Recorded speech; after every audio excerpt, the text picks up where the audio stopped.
All right, good morning, ladies and gentlemen. This is the Committee of the Whole, Board of County Commissioners of Escambia County, Florida, June 9th, 2022. It's 9:04 a.m. We're going to go ahead and get started. We have we've got two items, but it's a big discussion. But many of us up here have commitments at 10:30, so we're going to get this done in 30 minutes. So, Mr. Administrator, you got 30 minutes on each item.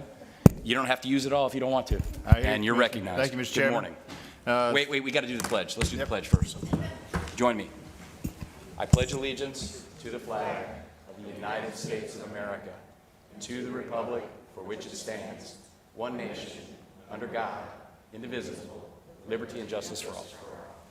Mr. Chairman. Yes, sir. I know we're in a hurry, but I wouldn't feel good if I didn't at least publicly wish happy birthday to our colleague from District 5, Commissioner Berry. So happy birthday, Happy Commissioner. birthday, man. Yeah, thank you. No, I wouldn't be anywhere other than here, so absolutely. Oh, come on now. Come on.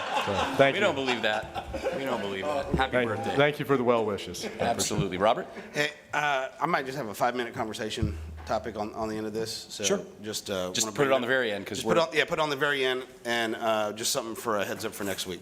Gotcha. All right, Wes. And I'm leaving at 10. Yeah, I'm leaving at 10 too. Okay. We're all leaving at 10. This meeting is a 1-hour meeting, kind of like a Tallahassee committee meeting. We're actually going to do it. That's where I'm headed. Wes, you're recognized. Thank you, Mr. Chairman. First up is our discussion of fire, funding for fire. As you know, the last discussion, we had an option for an MSBU/MSTU. That option is off the table. We have missed the window for the MSTU. And we've also done a lot of research into the idea of a sales tax. And while we feel that is probably a great idea, we are not in a position to be able to bring that to fruition this year. It'll be 2024 before we can do that. There are a lot of audits and some things that have to take place. So we are kind of in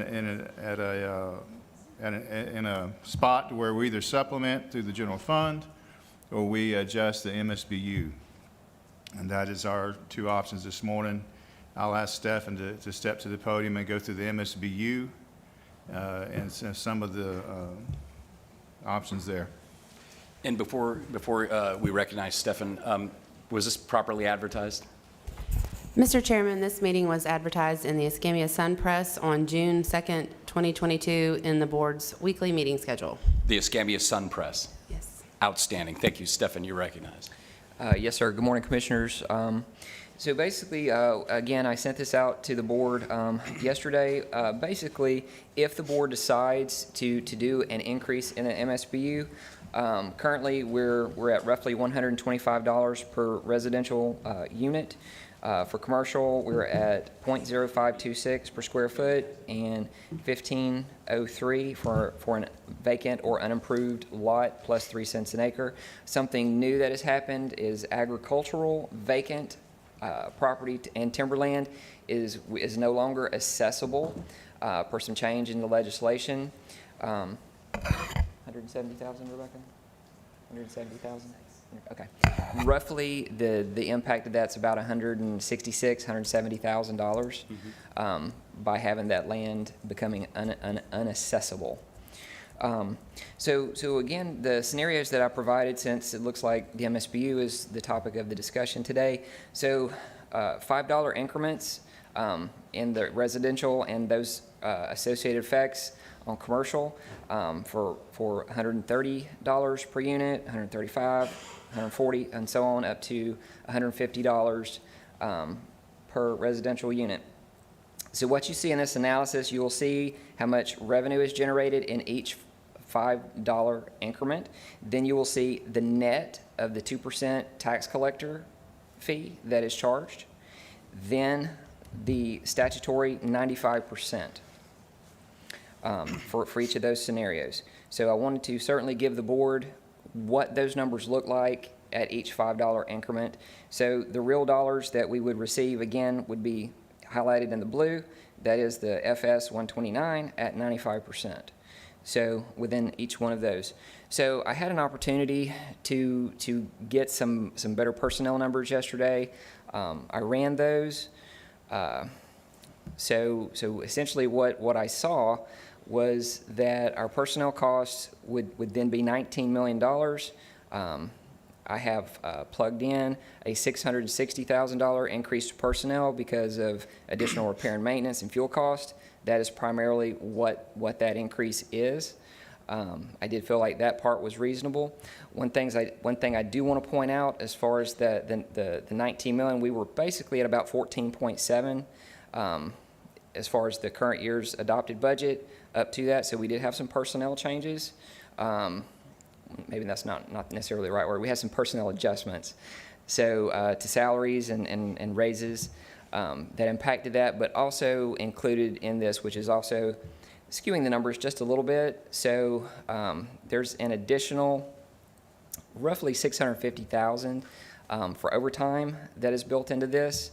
So, and when you add the increase of the Florida retirement system, which is going up, increases in workers' comp, those are the two big factors. So that 1.6 million is now like 2.3 million when you add workers' comp, FICA, and FRS onto it.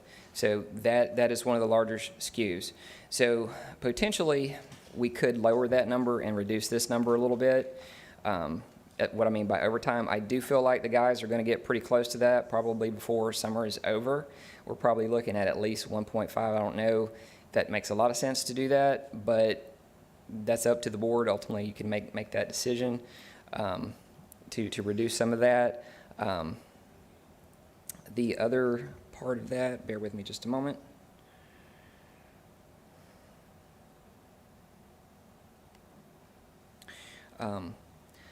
Volunteer firefighter stipends, there was a pretty substantial increase in that. We had spent about $88,000 at 9 months of the fiscal year, and we have a little over $400,000 budgeted for that for next year. So that could possibly be tweaked as well. Potentially, we could cut this $500,000 or $600,000 possibly, but that'll be depending on whatever the board feels is a good decision. Thank you. The chair would entertain discussion on the topic. Seeing none, I'll kick it off. Stefan, first, I want to thank you for your hard work and your diligent efforts, and Wes as well, and Eric and Chief Captain Bone. I mean, there is no question that the fire service needs more revenue. I mean, I think that's a given. I think we all recognize that. And but the critical decision for this board now is what's the best way to get the revenue that's necessary. You know, and I appreciate you guys indulging me on the sales tax, and I still think that's viable. Unfortunately, due to some onerous state restrictions and a lack of communication from those folks over there, let's just be very honest and call it what it is. We've made diligent efforts to contact people in the Department of Revenue, and you know, it wasn't happening. So, with that said, we are where we are. We need to come up with additional revenue. I think the $40 MSBU is probably the direction it's going to go. Now, I say all that to say I want to get to a point where I can support my counterparts. I think we're all much better off when we can find a way to compromise to a point where we get what we need to get, the public is served, and most importantly, the taxpayers are shielded and protected. So with that said, the good news in all this, I look at this today as a good news day. It's a good story.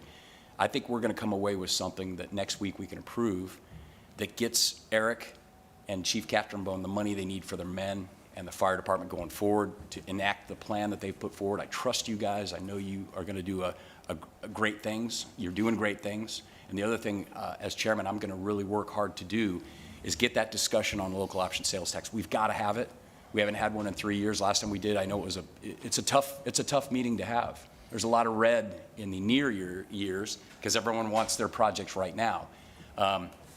So with all that said, so how do we get to the $40 MSBU without hanging this on the head of the tax-paying Escambia County property owners? Well, here's the good news, part two of the good news story.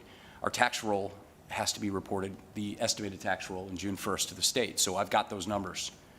And we have had a tremendous increase in our property tax roll, which is a good thing. That's due to a lot of things, the economy being good locally, tourism's back, COVID's over. And so we've achieved what many believe will be between a 14 and a 15% increase in our tax roll. So when we apply our static millage rate to that, 6.615, we see that we would achieve a $19 million increase year over year. $19 million. Now, a lot of people say, well, go to the rollback rate. Of course, we know we can't go all the way to the rollback rate.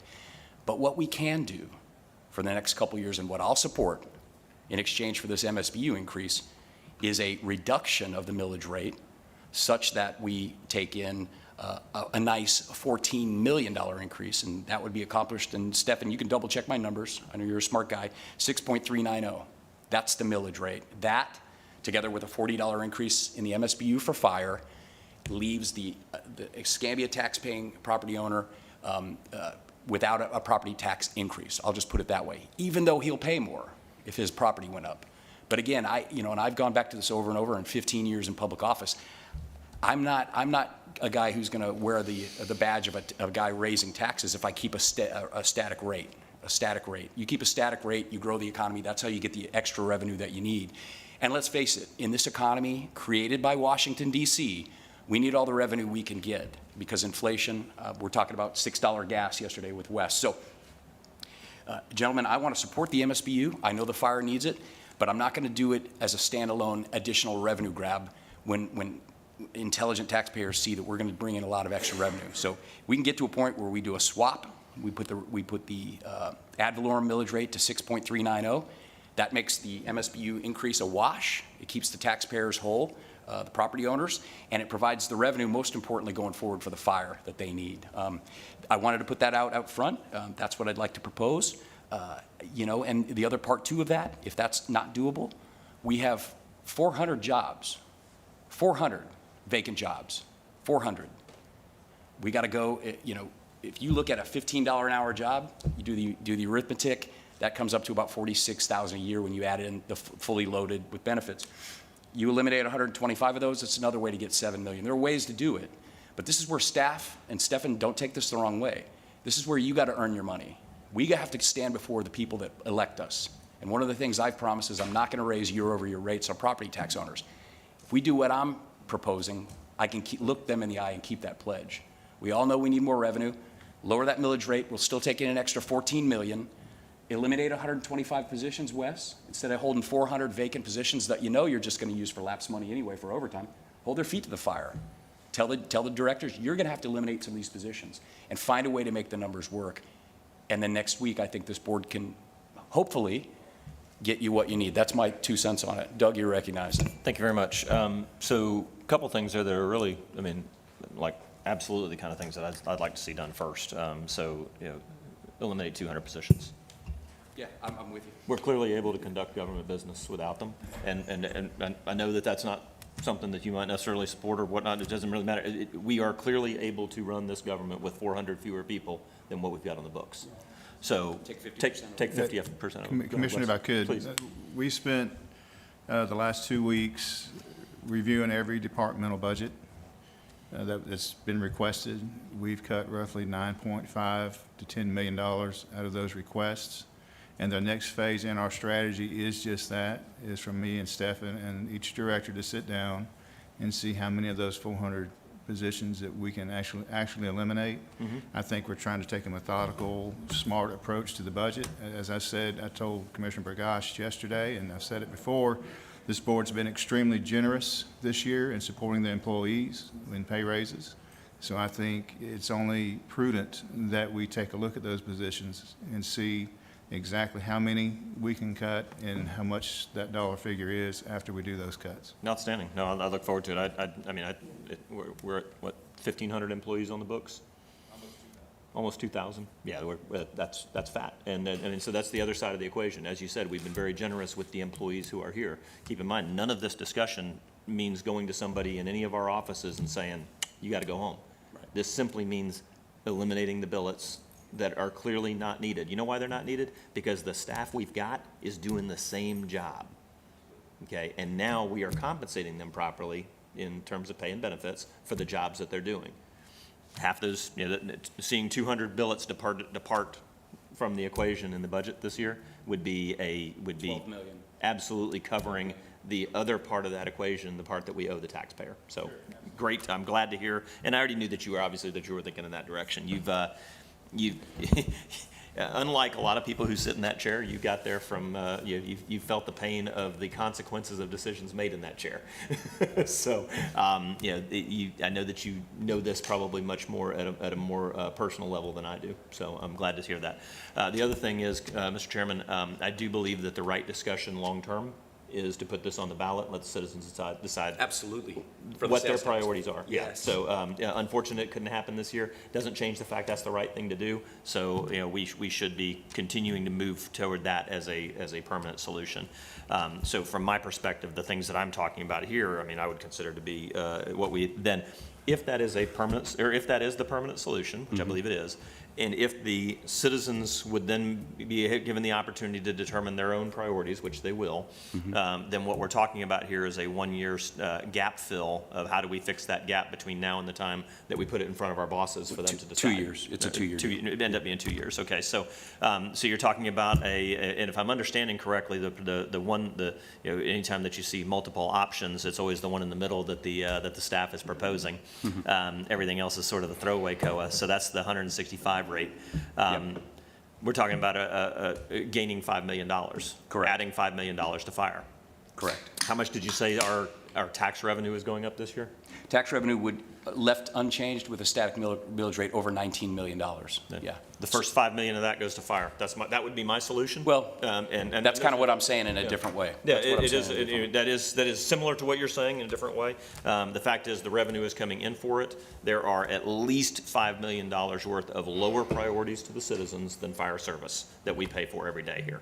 A lot of the things that we do in some of our CRAs, where we're basically paying people to replace their roof and stuff like that. Those aren't inherently governmental functions, and this one is. Doug, two things if I could interject, because Yeah, go ahead. I'm tracking what you're saying. I like the idea of the first $5 million, and I think you do it a different way if you establish this MSBU and change the millage rate. That way, fire next year doesn't have to worry. They've got it. They've got it. You got it. You said you needed $5 million extra a year. You got it. Go get them, Tiger. They've got their dedicated funding source. It's a box that we've checked. We've lowered the millage rate to account for the $5 million that you're talking about. Instead of taking in 19, you're taking in 14. You're still making a hell of an increase year over year, a lot. So the other thing I would say is absolutely 1,000% in 2024. I'm going to be the biggest cheerleader you've ever heard of for that sales tax swap. But here's the good news: we do this now. We make these proactive changes. Throw the kitchen sink at it, because we know they're looking at a 5-year average. And here's another oh, by the way, for everyone here. We get a half-penny sales tax that comes right to our general fund. That thing has been performing like a big dog. It's a $33 million increase. Now, we've been told it's 22, 25. People threw numbers out that were way off. That's a $33 million part of the equation this year. We're not touching that. That's extra money coming in. So we know our costs are increasing. We all understand that. But costs are increasing for homeowners too. They're getting their homeowners insurance dumped. I've never had a claim in 17 years in my house. My policy more than doubled. So you've got that. So again, if we're going to hang an MSBU increase on them, we're going to lower the ad valorem for my vote, because it's the right thing to do given the tremendous growth we have in the roll. And then the other thing that homeowners are getting hit with, if you have a roof that's more than 10 years old, there are people getting called right now saying you either replace the roof or we're going to drop you. So there's another $15,000 a homeowner's got to come up with. So, I get it, the fire needs money. I think we all recognize that. There's more than one way to come to a solution to a problem. And I want to hear from everyone. Stephen, you're recognized. Mr. Chairman, just put this on the agenda next week. We'll solve the problem. Okay, So- sounds like a plan. Any other discussions on it? Commissioner May, you're recognized. Yeah, I guess, the vote will go how the vote will go.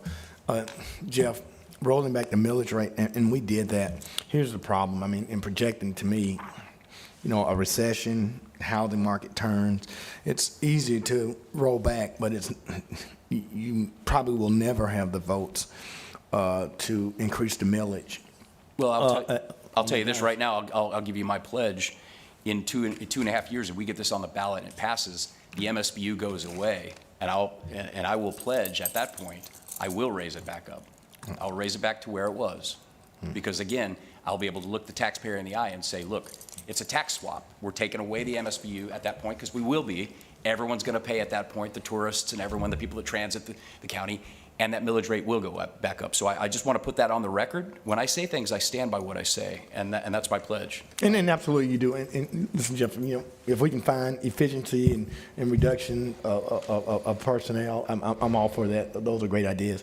To me, there's never a shortage of need. And when you roll back the millage rate, I mean, I'll be supportive. We got to get fire what they need. I disagree with my colleague. I mean, some people need help with their roofs. I mean, I can just tell you there are places in my district that need lights and need sidewalks, and there are flooding issues. There are a lot of what I call quality of life issues that are important to taxpayers. I mean, and so for me to roll back and still have some unmet needs, that's just going to be a difficult hill for me to climb. Understood. But I will. And I hear where you're going, but it's just. No, I do want to get say it. I do want to say one thing, and I'm tracking with you, Lumen. I totally understand what you're saying, but I would say this, to meet the statutory definition and not have to advertise a tax increase. And again, I don't buy their construct of the rollback rate, but in order to do so, we would be losing nearly 20 million in revenue, because that's their definition. Of course, I've never recognized that because it's ridiculous. So what's the net effect of rolling back the millage? We still take in $14 million more than we did last year, But what would just we, on the ad valorem. but what would we take in, Stephan, if we didn't roll back the millage? You would take in nearly, I'll tell you, I already ran the calculations. You would take it, last year after the statutory 5% rollback, we took in 131 million, give or take. It was 138 gross, 131 if you consider the 5%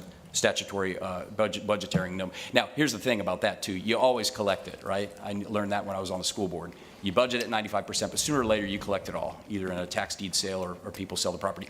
We keep the millage rate static, which I've supported every year on this board and every year on the school board. When we're doing well, that's how you get revenue.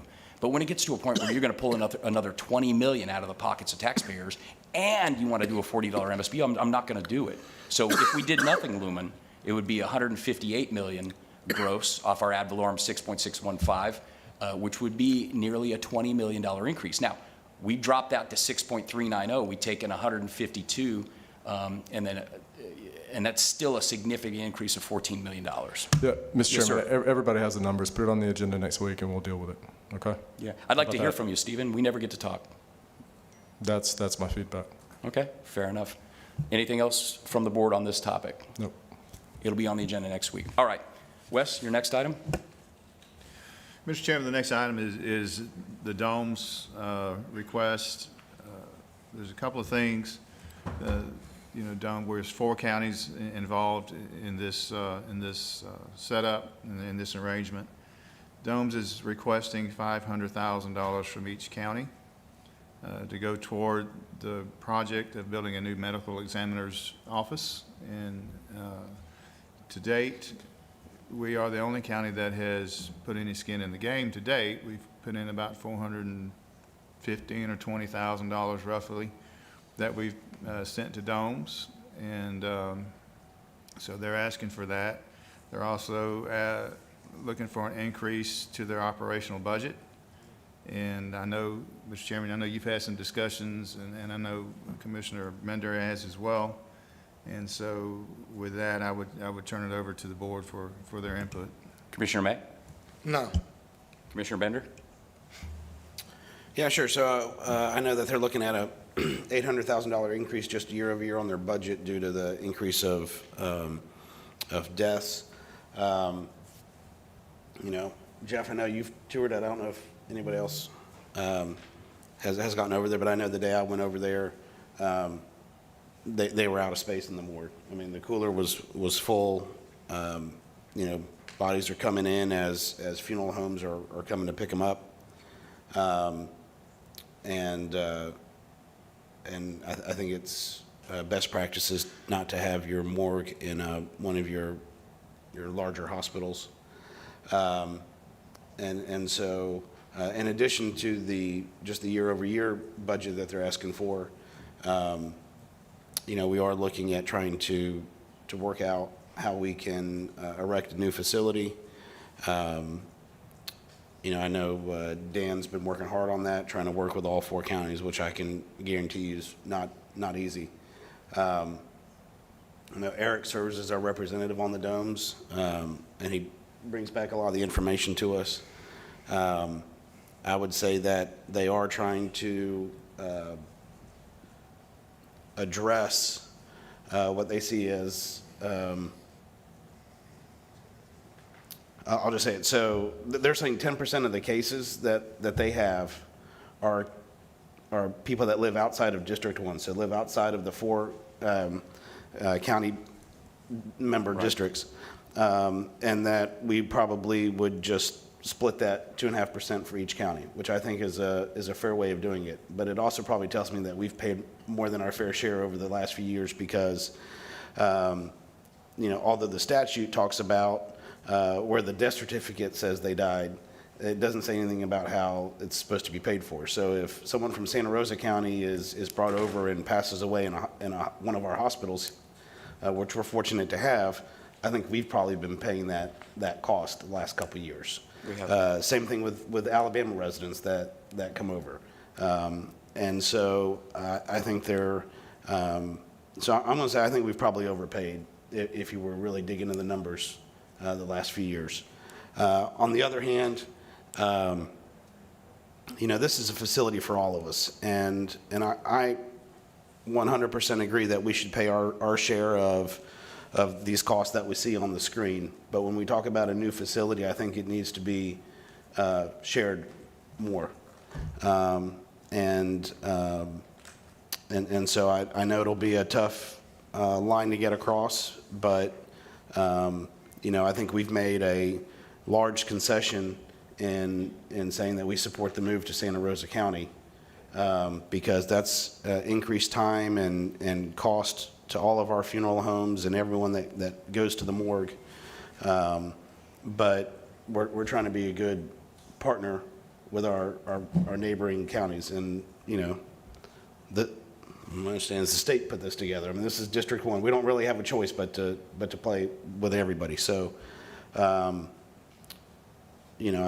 think we need to try to come up with something equitable, but year-over-year costs, I'm good with paying what we use, as long as that's an accurate number. Thank you, Commissioner Bender. Commissioner Barry, you're recognized.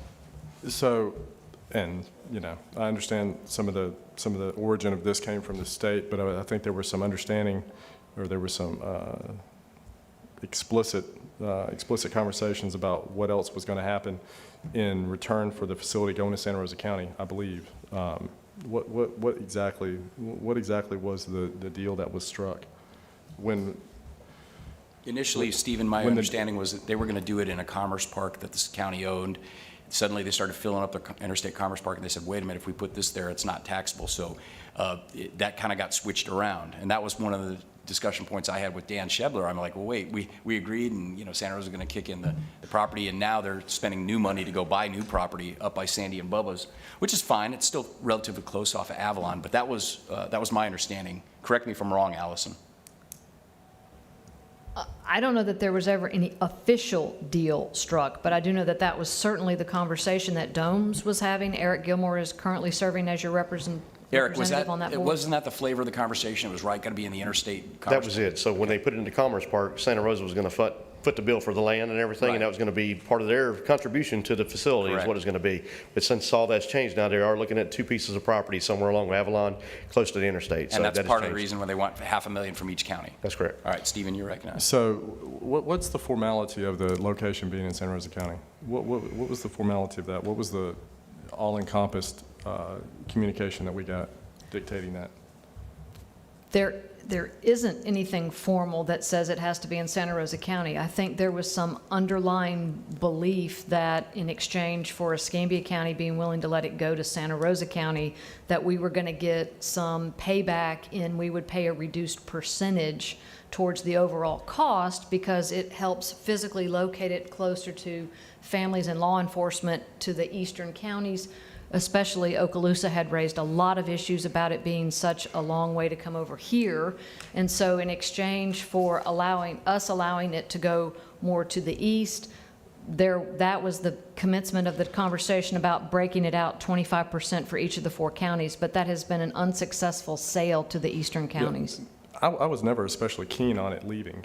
Yeah. You know, and I was, do remember some of those conversations and ended up acquiescing for the,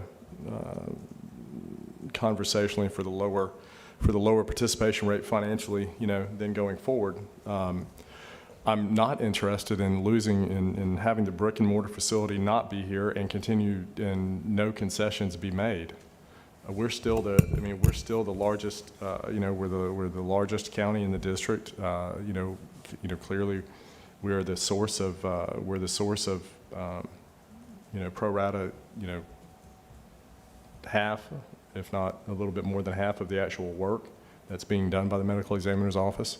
You know, it creates burdens on, you know, on law enforcement and, you know, judicial folks here, medical folks here, for the facility not being here. And, you know, if, when the situation sounded like it was presented, a year and a half ago, Allison, how long ago did the discussion start? I would say even longer. Maybe 2 years. When it was presented in that manner, okay, you know, that seemed to be the prevailing wind and, you know, the prevailing momentum. But if, you know, if property is not being, you know, contributed in kind and then we're not going to be getting some type of, you know, some type of reduced participation rate financially, then I don't know. I mean, you know, it's like other things. I mean, we're you know, our taxpayers are better off with our constituents are better off with the facility in Escambia County. Stephen, if I can interject one thing, Yeah. because you bring up a point, I want to be completely fair to Dr. Oleski and to Dan Shebler, because I spent a good deal of time talking with them. One of the things they have done, typically, historically, we've paid the rough equivalent of about 52% of the total cost, because that was our apportioned part. They have initiated a new formula to determine that based upon each county's population, juxtaposed with the number of cases from each county, which actually did serve to lower our apportioned percent down to 47%. So now we're 47%, Walton's 10%, 18% for Okaloosa from memory, and then Santa Rosa the balance, based on that new formula, which in discussing that with Dan and Dr. Oleski, does reduce our operating costs by about between $200,000 and $300,000 per year.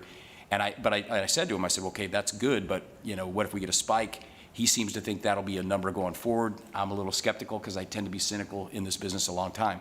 But I didn't want you to say what you said without you knowing that they had made an effort on that end. But if I can narrow the discussion just a little bit more, I think the sticking point, I heard Robert mention it, and I know it's been something I've thought about as well, and I've heard Commissioner Berry mention in the past, when it comes to fixed assets and capital and real estate and buildings, it's a 4-county circuit, and you know, and I've heard that discussion. I believe it should be an equitable split 4 ways. Now, when it comes to operating budgets, obviously we have a bigger caseload, more of a population. I can see us paying the higher percent, but my understanding is that discussions about it being a 4-way split on the building are not going well, and I'll just be optimistic and put it that way. They're not going well. So, Stephen, I didn't mean to, but I wanted you to have those facts. So where are we at right now? I mean, what's the hope for today? What's the... Wes, what do you want from us today? Commissioner, I'm just looking for feedback. Do we want to participate in the $500,000 And we're the only ones that put money in. thus far? Has Walton? My understanding thus far, we are the only ones that have sent money. Our balance, if you will, would be 80,000-ish, give or take a little bit, to bring us to 500.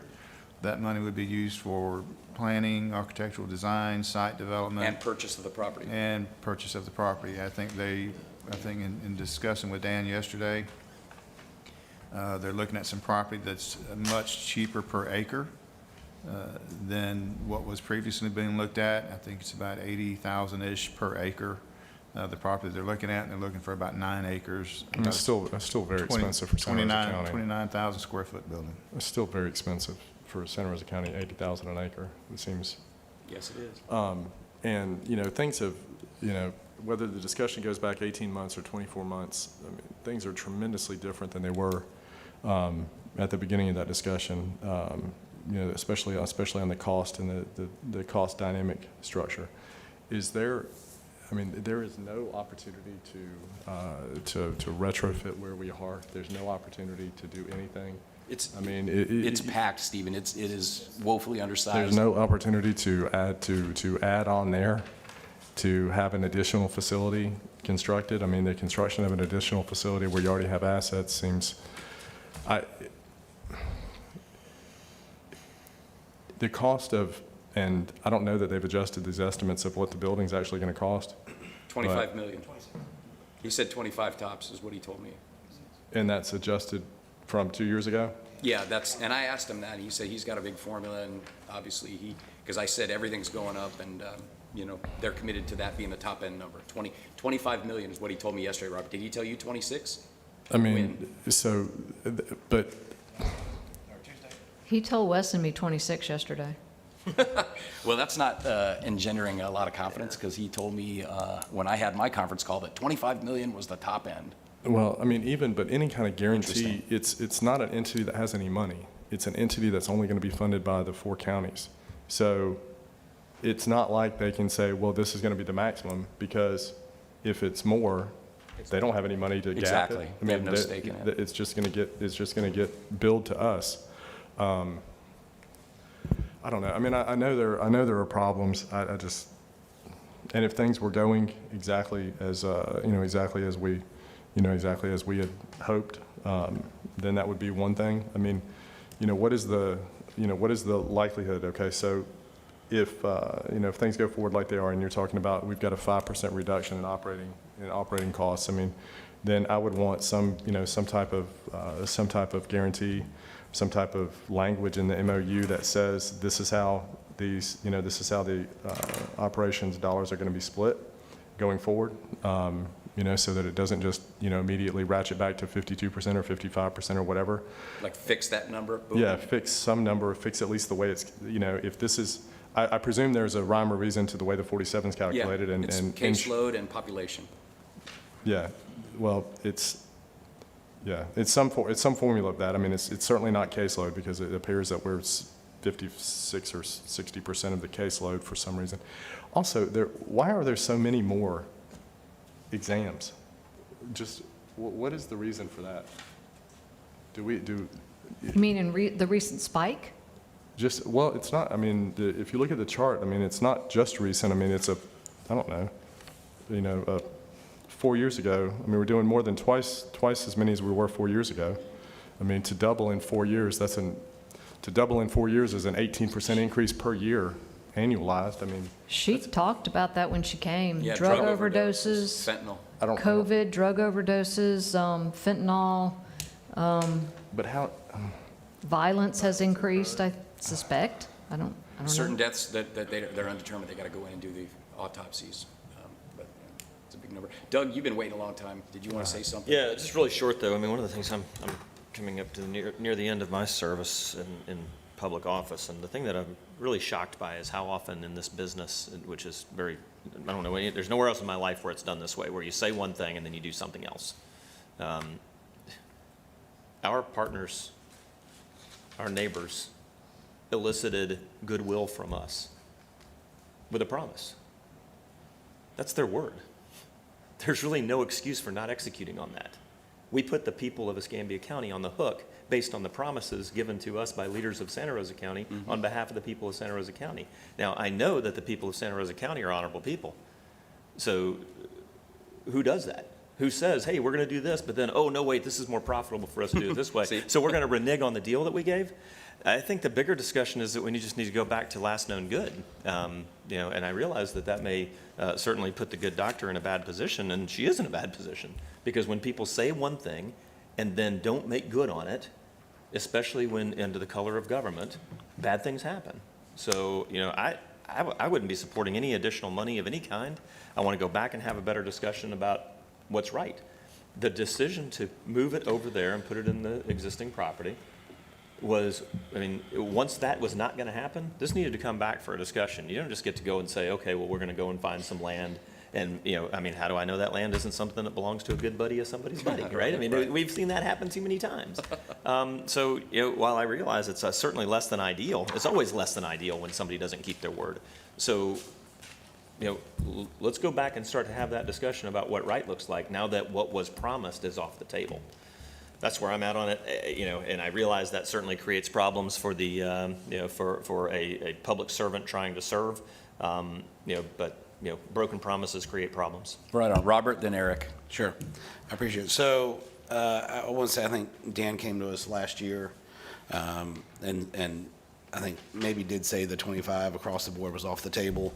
And so, we had the FAC conference down in Walton County, and so I tried talking to some of them.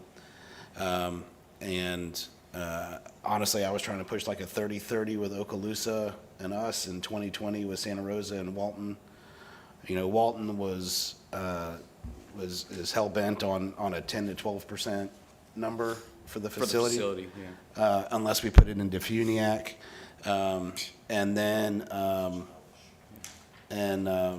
And so, Dan came to me this week and said, hey, I think that 20-20, 30-30 is a little bit off the table as well.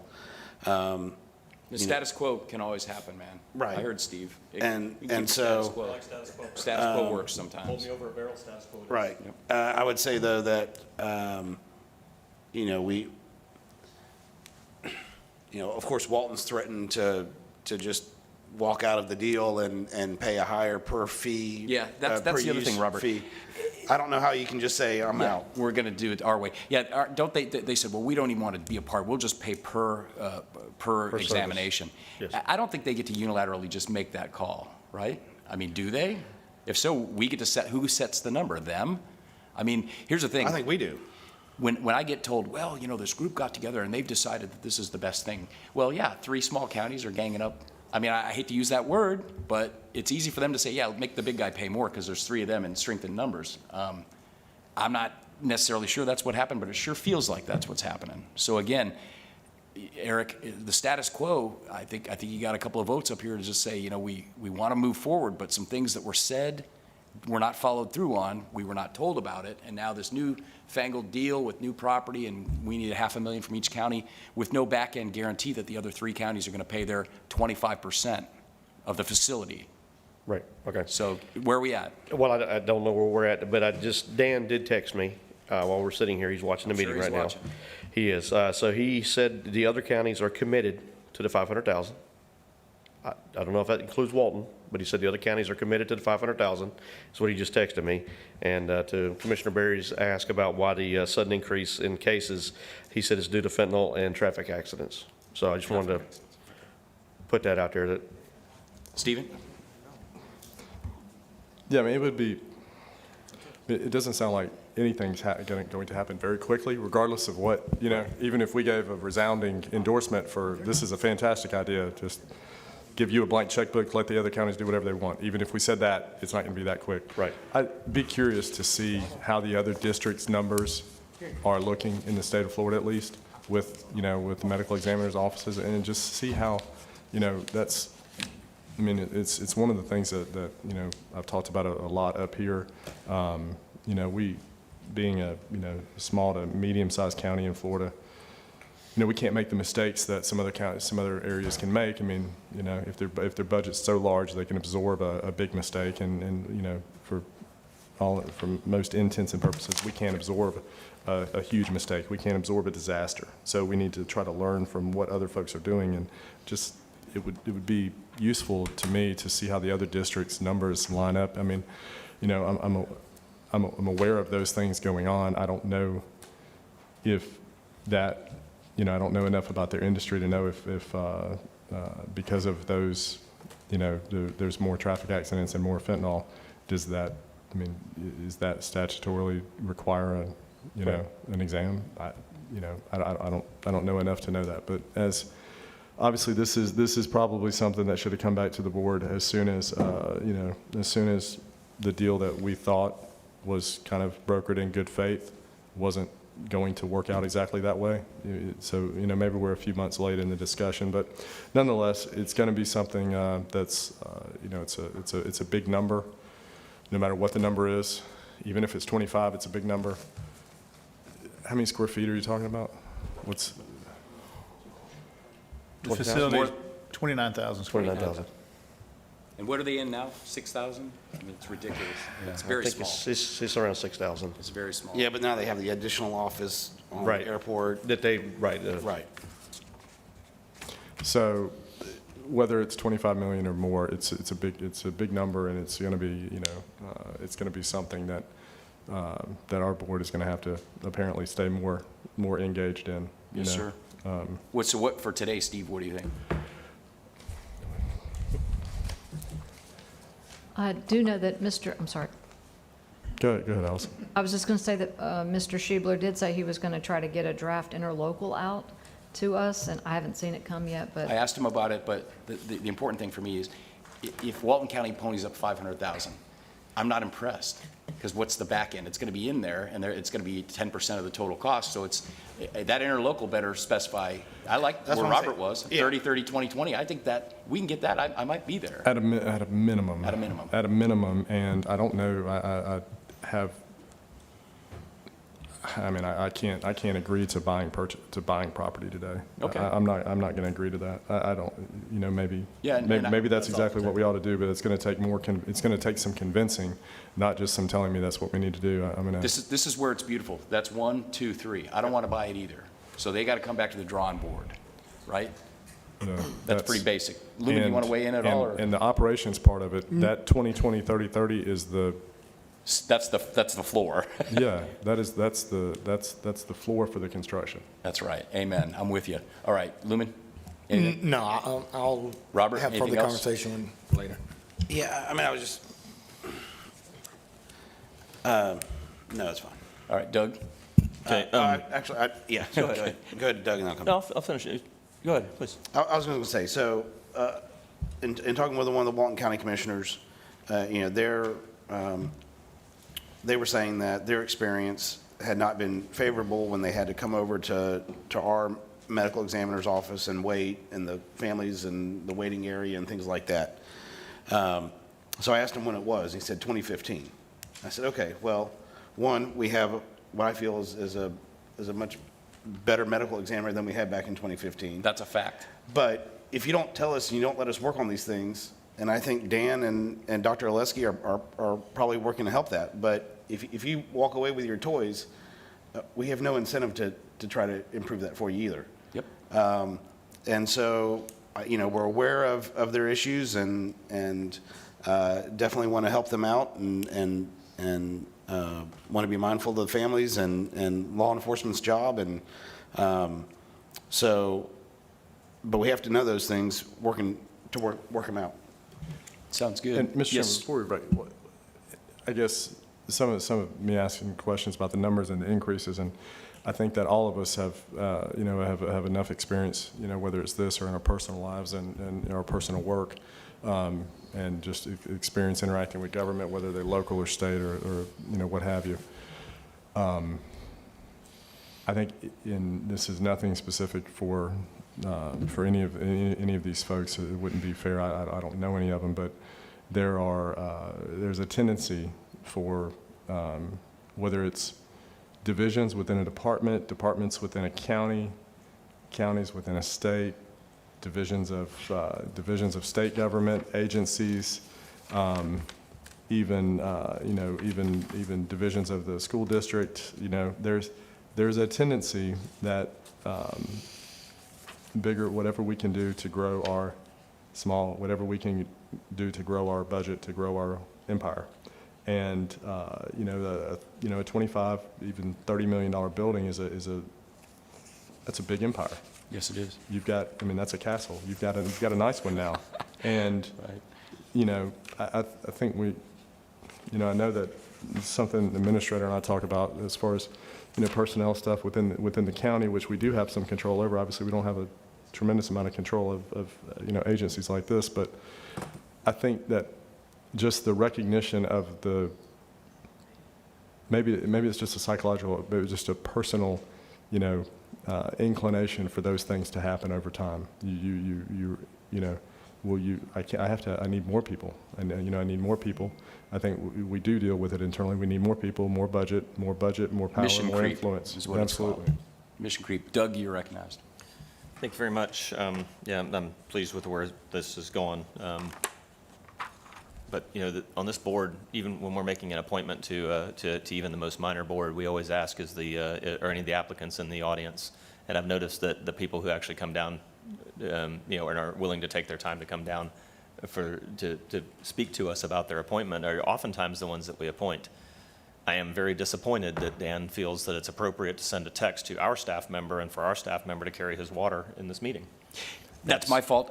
Doug, I have to follow my sword and take responsibility for that. Okay. I will not let him, he asked, he said, I can be there, Jeff, I can be there. And I said, listen, you know, there's other issues going on with potential state funding, and, you know, I didn't know that this was going to be such a broad-ranging discussion. Yeah, He that's fair enough. absolutely, and Totally I respect that. Yeah, Yep. and I told him, I said, look, you know, why don't we just, you know, we'll put it out there, kind of see the flavor of it, and then we can bring you for specifics, because we don't want to get into the weeds about potential state funding, because the water gets really muddy. So I have to own that. Yep. I own that. And I apologize, gentlemen, because I told him I didn't think it would be No, beneficial. honorable call.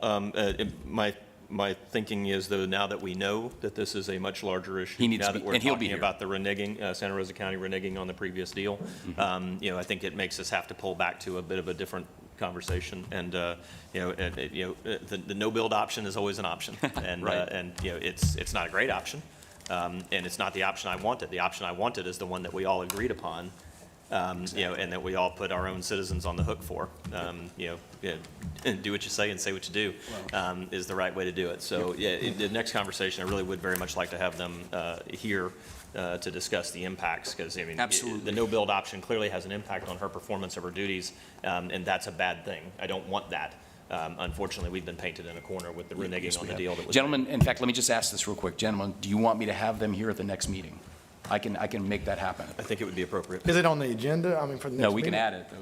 Wes, we Are can you add putting that it on for a next week. board meeting, or are you putting it on for? We could put it as a discussion item on our next board meeting, if you guys think that would be good. Let's see what type of feedback we may get from this discussion. As quickly as we get some feedback that gives us some more additional information. You think then we should yeah. wait? Yeah. I mean, just wait until Jeff, I'm not like, interested in. like some other things, I don't think we'll have to wait too long to get some feedback. So it may be the next meeting, maybe the first meeting in July or Okay, something. so I'll hold back. Well, Jeff, let me say, I mean, because we have an excellent medical examiner, I'm not She met is Dan, amazing, yeah. And, but they did call me, and, you know, we have to be able to me individually talk to them and have staff Okay. bring us back. All right, so I'm we're not going to interested bring in it them. next week. We'll Yeah. bring it back. Yeah. Robert, Well, I was final gonna word. We're I going was to gonna say, I finish think this that- meeting. I think though. that 25% was a pipe dream. I don't think that was ever agreed to. I think that's what was told to us was going to be the case. But I, you know, and as Lumen says, until it's, you know, written on paper and signed upon. Yeah. You know, so. Okay. Hey, if that's it for this, I do have one other. Oh, yeah, just one you got thing. 5 minutes. You Yeah, got yeah, last perfect. 5 minutes. It's Okay. 9:55. So, in talking with Jamie and Eric, you know, we're, fire truck discussion, I mean, we're looking at, if you order a fire truck today, it's 2 years before you get it. And we need to probably put in, and I brought this up a couple weeks ago about vehicle purchases. So apparently, last week, Chevy had opened the window for orders from government agencies for 12 hours. Okay. That's like for the year, is what I'm hearing. So Ford has essentially decided to do the same thing, and they're going to open up orders between July 7th and 11th. So next week, I probably want to put something on the agenda that we have some authorization to go ahead and put in an order of some type. And it'll be off of the FSA contract, so we are piggybacking off a contract, but if we don't have authorization to make an order before the between the next two meetings, then we're probably not going to be able to order We missed vehicles. the window. How much, and where's it coming from? It's got to be So- lost. So working on it, I mean, I think, and I'll go ahead and we'll pull it and add it to the agenda and distribute the For a backup discussion. on that. For a For a discussion next week. So like a blanket purchase order or something that we can do. Jamie did talk to Ford this morning. It sounds like we could make an order just with a letter of intent, so you don't have to have the PO. Okay. But, you know, I think bucket trucks are what, 3 years out right now? So if we needed a new bucket truck, it's 3 years. Crazy. From today if we ordered it. Well, I look forward to the discussion because we're Yeah. running out of time. Steve, you want to say? Yeah, so, and I did talk to somebody that owns a Ford dealership this morning before we came into the meeting. I mean, it's my understanding it's going to be, I mean, specific to some lines. I don't know if the Chevrolet was specific to lines for government. I mean, it's not a blanket, it's specific lines that are there. They, you know, apparently this is something that happened, that's been in place with Ford on the Super Duty stuff for over a year. They've been, the Super Duty has been turned off for government fleet purchases for over a year. Wow. Which I didn't necessarily understand, but he explained that to me. I said, okay. So he said it's similar.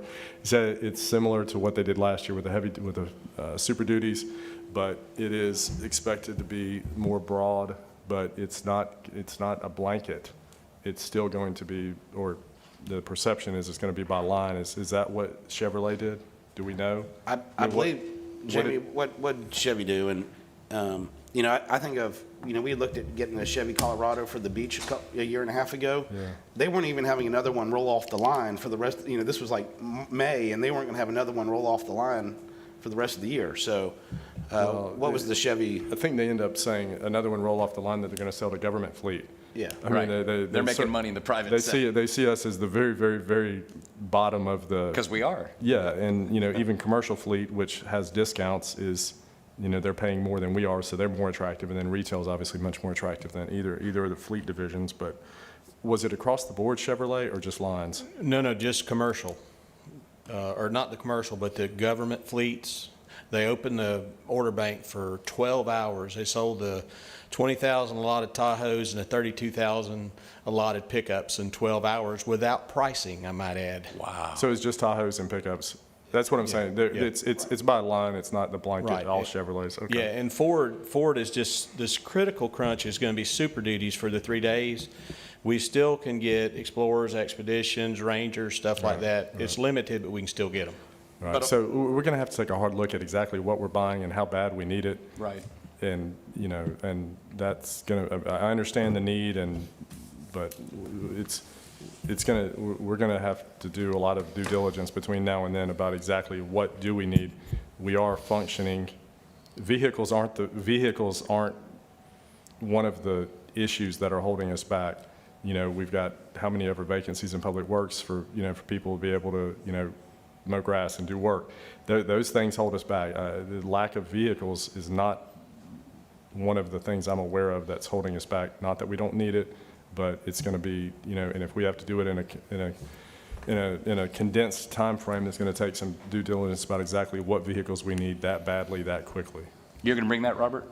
Yeah, and Stephen, that's exactly why I wanted to mention it today, so that we could have a week to look into it and figure out where to go next week. Anything else? Or I'm going to adjourn this thing. Doug?